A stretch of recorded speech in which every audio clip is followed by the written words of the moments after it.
In this lecture, we will solve this question of capacitor, and with the help of this question, we will understand some important concepts of capacitor for JEE Advanced.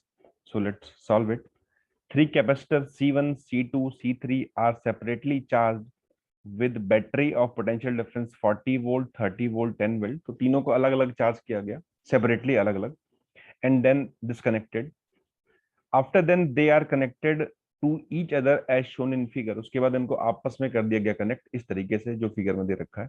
And you have to find कि final charges कितने होंगे. ये options आपको given है इसमें. So let's do one thing कि हम पहले ये निकाल लेते हैं कि इनिशियली चार्ज कितना रहा होगा. तो Q is equal to C V होता है. So Q1 we can find that is equal to C into V, that is equal to 80 microcoulomb. Similarly जो Q2 रहा होगा that is C 3 into 30, that is equal to 90 microcoulomb. And similarly Q3 जो हो जाएगा that is equal to 40 microcoulomb. अब देखते हैं, हमको पोलैरिटी तो गिवन है.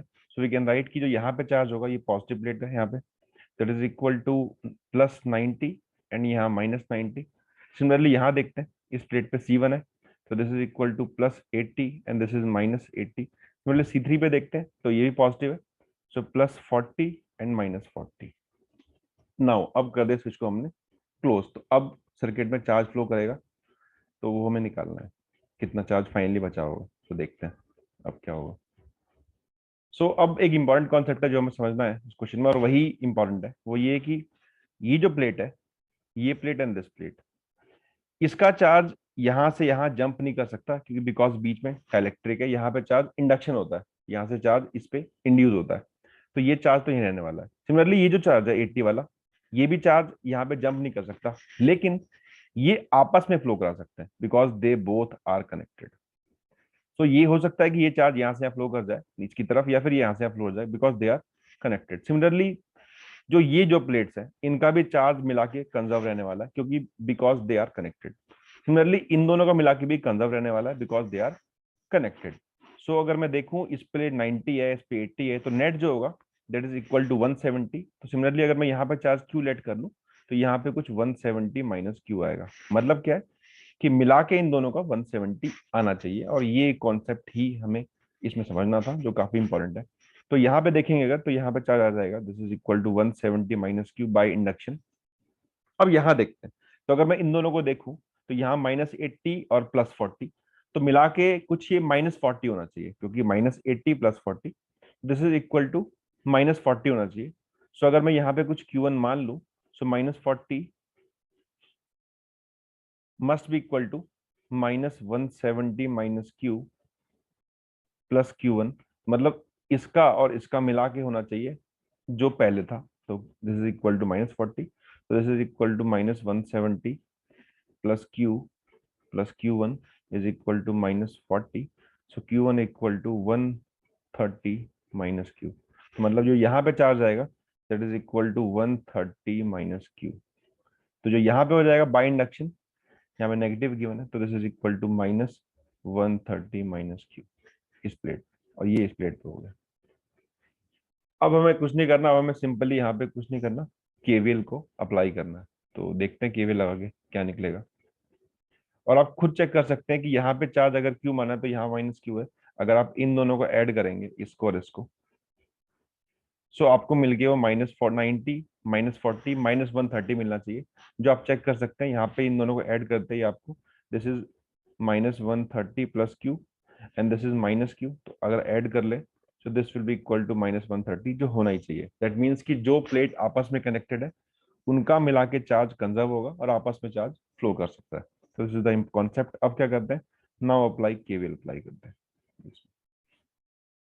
सो let's apply KVL. So this is equal to, sign बाद में आ रहा है पॉजिटिव, तो प्लस क्यू बाय सी. कितना है इसका C2 का, C2 is 3, Q by 3, minus sign बाद में नेगेटिव का आ रहा है. So this is equal to 170 minus Q, Q by C, जो C1 है that is equal to 2, and similarly -130 minus Q by 4, this is equal to 0.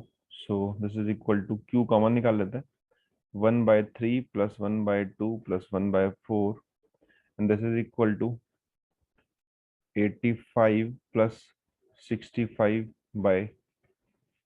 तो इसको हम आगे करें अगर, So we will get Q into, this is something 4 plus 6 plus 3 by 12, and this is equal to 235 by 2, 6 ja, and Q is equal to 235 into 6 by 30. जो charge इस पे आ गया, इस कैपेसिटर पे, जो ये C2 था हमारे पास, C2 पे चार्ज निकल के आ गया। अब देखते हैं कि चार्ज C1 पे कितना रहा होगा। तो C1 पे चार्ज जो होगा दैट इज इक्वल टू, तो C1 पे होगा that is equal to 170 minus Q।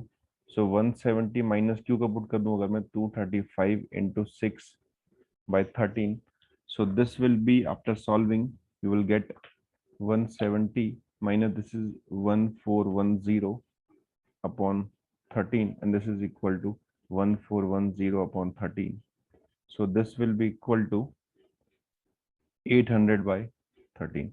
Similarly अगर मैं C3 पे निकालूं, so this will be equal to 130 minus Q, so 130 minus Q is 1410 by 13, so this will be equal to, after solving, 280 by 13. So we can check कि जो इसमें options होंगे, so C3 पे charge तो 280 by 13 आ रहा है, इसको आप सॉल्व कर सकते हो खुद ही, तो आपको ये ऑप्शन सही है। सिमिलरली जो चार्ज C1 पे है, C1 पे 800 by 13 आ रहा है, तो ऑप्शन ये भी ठीक है। जो चार्ज C2 पे है, C2 पे चार्ज वो Q था, so that is equal to 1410 by 3, तो मतलब ये ऑप्शन गलत हो गया। और पहला कहता है amount of charge flown in the circuit is 0, वो तो बिल्कुल गलत है, चार्ज तो फ्लो होएगा ही तभी चार्ज बदलेगा, this is also wrong, this is also wrong, तो ऑप्शन बी और डी जो ऑप्शन है वो करेक्ट है। So we can easily solve this question, and इस पे बेस्ड और भी क्वेश्चन जो एडवांस में आ रखे हैं जो आप खुद कर सकते हो इस कॉन्सेप्ट पे। That's it for this lecture, thanks for watching.